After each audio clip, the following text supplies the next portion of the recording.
Hello everyone, मेरा नाम सिमरन सोंधी है और आज मैं आपको कच्छ एम्ब्रॉयडरी या गुजरात एम्ब्रॉयडरी के बारे में बताऊंगी।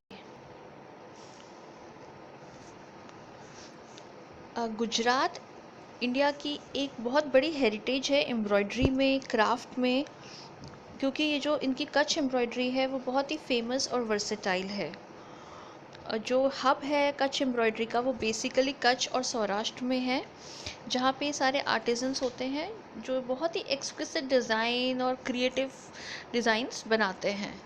इसमें मिरर वर्क, बीड वर्क, आबला यानी कि मिरर ही है एम्ब्रॉयडरी उसमें की जाती है। इसमें सिल्क थ्रेड्स का यूज़ होता है जो कि ब्राइट कलर्स में होते हैं। और कच्छ एम्ब्रॉयडरी बेसिकली पूरा फैब्रिक को एम्बलिश करती है कम्प्लीटली।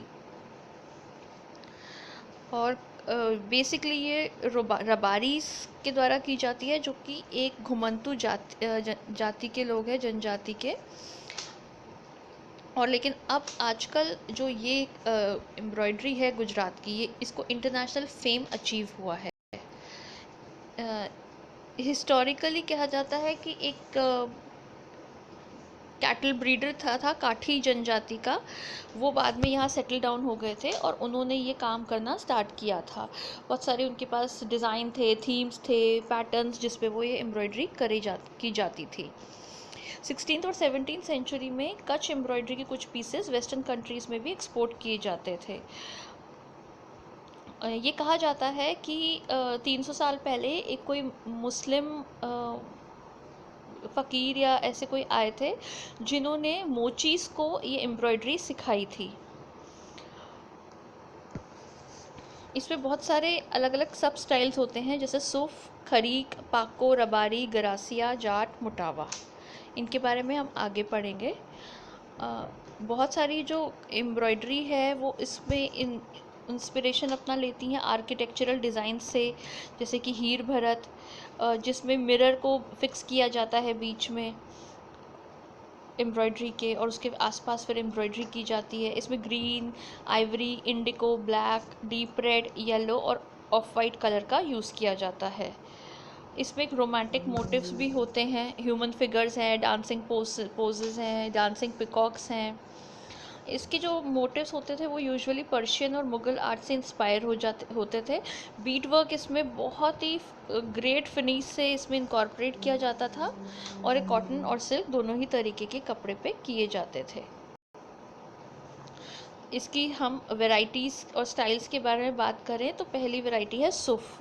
ये एक एम्ब्रॉयडरी है, ट्रायंगल बेस पे की जाती है। ये काउंट करके वॉप और वेफ्ट को फिर वहाँ पे एक टाँका भरा जाता है, और ये उल्टी साइड से किया जाता है। इसमें जो एम्ब्रॉयडर्स होते हैं वो कभी भी डिज़ाइन को ट्रेस नहीं करते हैं, वो काउंट करके ही वॉप और वेफ्ट को ये स्टिच करते हैं।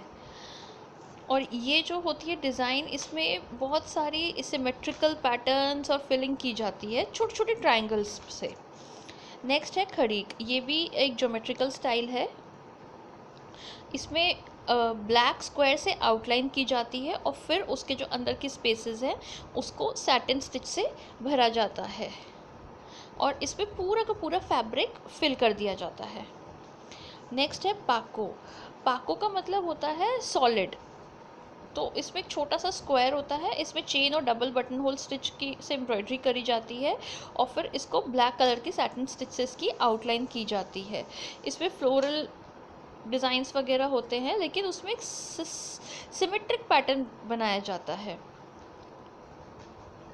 नेक्स्ट है रबारी। रबारी में आबला का काम होता है, मिरर वर्क जिसे कहते हैं। अलग अलग शेप्स और उसके मिरर्स होते हैं जिसमें चेन स्टिच से उसे टाका जाता है।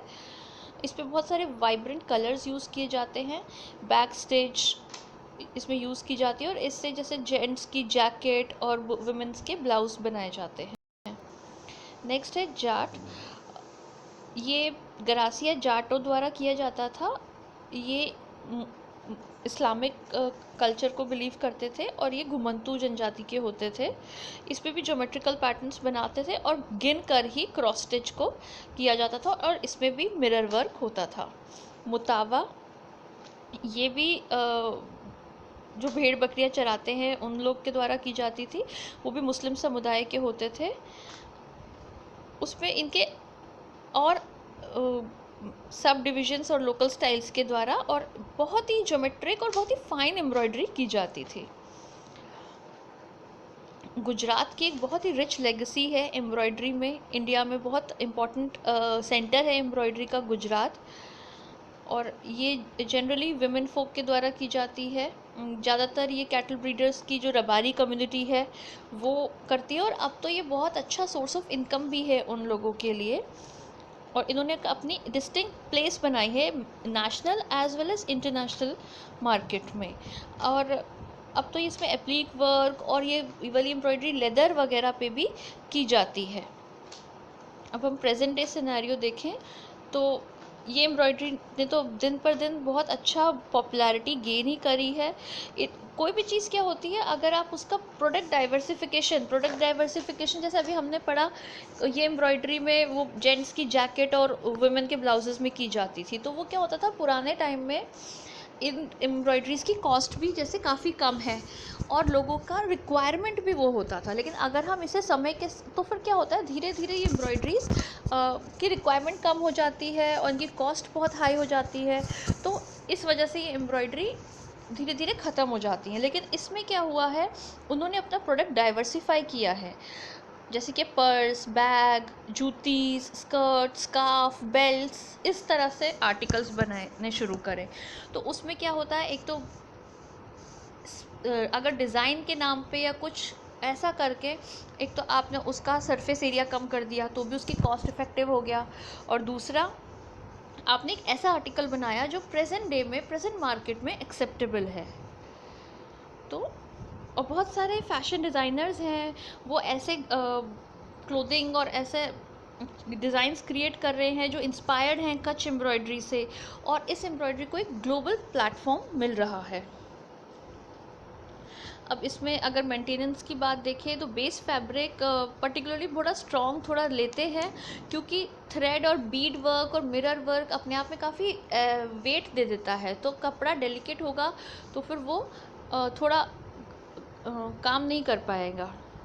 और इतना सारा अगर आप मिरर वर्क और बीड वर्क रख रहे हैं तो वो यूजुअली हैंड वॉश तो है नहीं गारमेंट, उसे ड्राई क्लीन ही होना पड़ेगा। ये कुछ पिक्चर्स हैं, इसमें आप देखिए प्रोडक्ट डाइवर्सिफाइड करके उसको मॉडर्न लुक दिया है जो कि आज के जनरेशन और आज के टाइम में भी एक्सेप्टेबल है। ठीक है, ये कुछ मोटिव्स हैं। आई होप आपको समझ आया होगा, and thanks a lot for listening.